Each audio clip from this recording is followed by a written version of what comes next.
2016, l'Afrique a réalisé son taux de croissance le plus faible en 20 ans.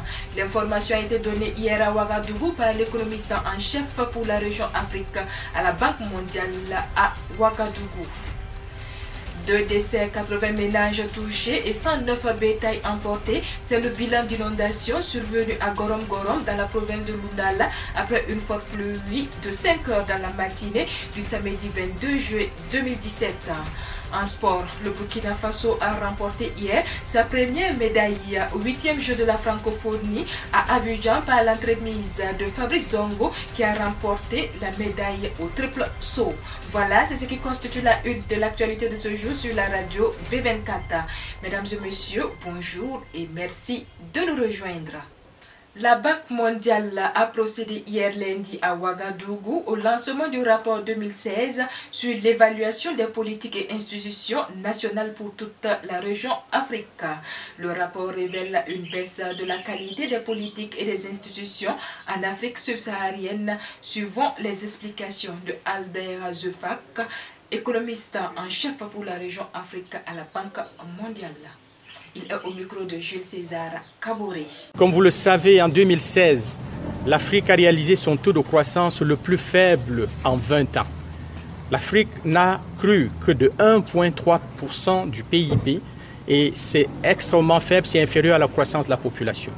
Lorsque nous évaluons les politiques et les institutions des pays, nous nous rendons compte que cette faible performance de la croissance n'était pas seulement due à la baisse des matières premières, c'était aussi dû à une faiblesse, à une détérioration de la qualité des politiques publiques et des institutions. Et donc, ce résultat que nous avons pour 2016 corrobore ceux de la croissance et nous invite à travailler davantage pour que les politiques économiques qui ont déjà été initiées, particulièrement au Burkina, à travers le PNDES, soient renforcées pour qu'enfin cette notation puisse augmenter.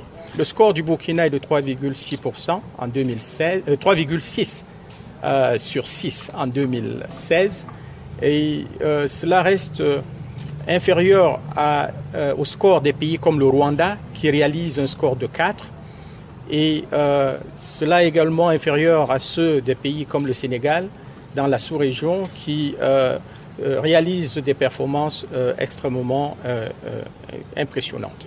Alors, pour ce qui est du Burkina, nous pensons qu'il y a deux domaines dans lesquels le gouvernement est à féliciter, à savoir la gestion économique et les politiques d'inclusion sociale, où le Burkina réalise des scores remarquables. Mais il y a également tous les efforts à faire pour tout ce qui est politique structurelle, et pour tout ce qui est de la gouvernance. Et naturellement, les efforts en termes de gouvernance doivent être continus, doivent être soutenus pour améliorer le score. La Banque mondiale est disposée, et mon bureau particulièrement, est disposé à travailler avec le gouvernement du Burkina Faso. Les projections pour l'année 2017 restent tout aussi en dessous au taux de croissance de la population. Des efforts restent donc à faire. Pour l'année 2017, nous projetons que la croissance en Afrique subsaharienne tournera autour de 2,5%. Ce sera une amélioration par rapport à 2016, mais cela risque de rester en dessous du taux de croissance de la population. Donc, il nous faut faire des efforts pour le dernier trimestre de l'année pour que la croissance en Afrique subsaharienne au moins égale la croissance de la population pour que nos économies ne reculent pas en termes de produits par tête. Alors, pour le Burkina Faso, les projections pointent vers un taux de 6 à 6,5%. 85 motoculteurs de 170 millions de francs CFA et 115 broyeurs polyvalents de 250 millions de francs CFA. C'est le matériel qui sera remis aux éleveurs des 13 régions du Burkina Faso afin d'accroître leur production. La cérémonie de lancement officiel a eu lieu hier lundi 24 juillet 2017 à Ouagadougou et a été présidée par le ministère des Ressources animales et halieutiques Soumanogo Koutouf. Selon lui, le besoin de modernisation des exploitations des éleveurs est devenu de plus en plus fort, a indiqué le ministre. Et c'est à ce titre, je cite, « J'ai été interpellé à la dernière journée nationale du paysan par Korotumu Kariko, président du groupement Potal Djamma féminin, qui désiraient avoir un tracteur équipé pour leur culture fourragère. » Fin de citation. Suite à cette interpellation, le ministre a instruit ses services techniques d'agir dans le sens de réaliser leurs promesses à l'endroit des productrices et producteurs au cours de cette campagne de production fourragère. Ce matériel moderne d'un coût d'environ 2 millions de francs CFA a été subventionné à hauteur de 80% et vient augmenter la liste des biens que le gouvernement subventionne au profit des éleveurs. Tout autre chose, à présent, le trafic routier est fortement perturbé depuis jeudi dans la ville frontalière de Saint-Cancé où des transporteurs dénoncent des pots de vin que policiers et gendarmes leur réclament quotidiennement en plus des frais réglementaires de douane, a appris l'agence d'information du Burkina.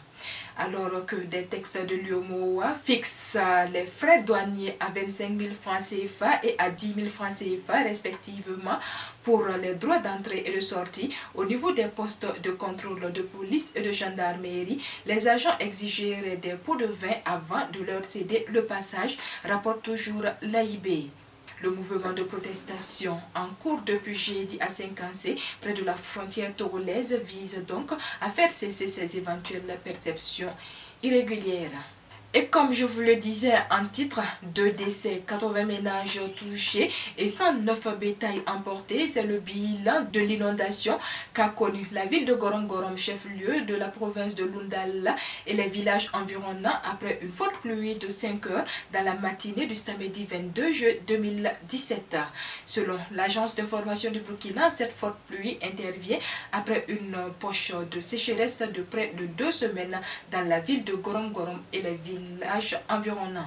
À en croire les services de l'agriculture et de l'aménagement hydraulique de Lundala, 76 mm de quantité de pluie à Gorom-Gorom et de 101 mm à Bossei, Dagabé, village situé à 12 km, ont été enregistrés.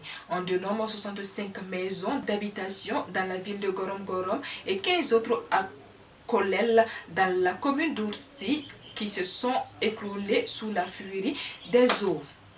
Informer les autorités politiques et administratives avec à leur tête le gouverneur de la région du Sahel, le colonel-major Peggy Yacinthe Yoda, ont été sur le terrain pour constater l'ampleur des dégâts et exprimer leur compassion aux sinistrés.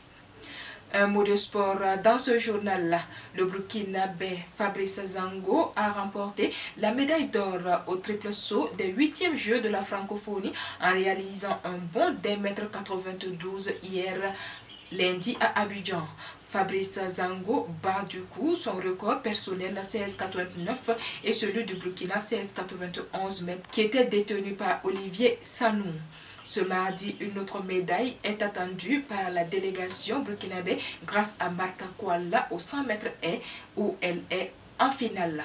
Voilà, c'est très sportivement que prend fin l'actualité de ce jour sur la radio B24. L'actualité continue sur www.radiob24.com. Merci à vous qui nous avez suivis et excellente journée à vous.